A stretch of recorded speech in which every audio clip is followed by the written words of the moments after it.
အားလုံးပဲမင်္ဂလာပါရှင်တီချေစစ်တီယူနိုင်ဖြစ်ပါတယ်ဒီနေ့မှာဆိုရင်တီချေက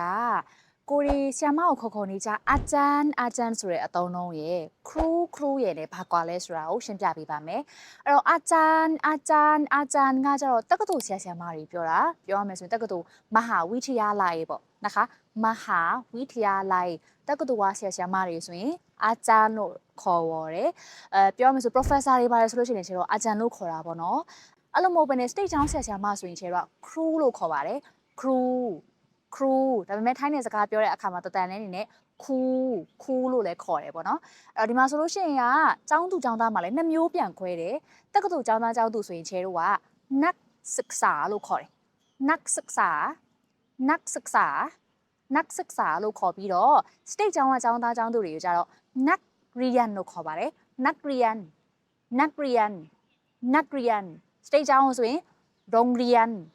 လို့ခေါ်ပြီးတော့တက္ကသိုလ်ကိုဆိုရင်ခုနကပြောတဲ့မဟာဝိทยาลัยလို့ခေါ်တယ်စကားပြောအမြန်နဲ့ဆိုချေတော့မဟာလိုက်လို့ခေါ်လို့ရတယ်နောက်တစ်ခါအတူချုပ်ပြောမယ်ဆိုရင်မောဆိုပြီးတော့သုံးလို့ရဥပမာဖြစ်ချေအခုရောက်နေတာဆိုရင်ချင်းမိုင်တက္ကသိုလ်ပေါ့နော်အဲ့ဆိုရင်တို့ကမဟာဝိทยาลัยချင်းမိုင်လို့အရှိကောင်းမပြောဘဲဒါပေမဲ့မောချင်းမိုင်ဆိုပြီးတော့အတူပြောတယ်ပေါ့အရှိကမဟာဝိทยาลัยဟာမောလို့ပဲခေါ်လို့လည်းရတယ်ပေါ့နော်ဆိုတော့ဒါကကြတော့အကြောင်းသားရဲ့အမင်းများတဲ့အာဂျန်နဲ့ခရူးနဲ့ဘာကွာလဲဆိုတဲ့အားလေးကိုဝင်ပြပေးခဲ့တာဖြစ်ပါတယ်ထပ်ပြီးတော့သိရှိရှင်တဲ့အကြောင်းရှိလို့ရှင်ဗီဒီယိုအောက်မှာမှတ်ပေးခဲ့ပါချေအခုလိုမျိုးပြန်ပြီးတော့ဝင်ပြပေးပါမယ်အားလုံးကိုနောက်ဗီဒီယိုမှာပြန်တွေ့ပါမယ်ရှင်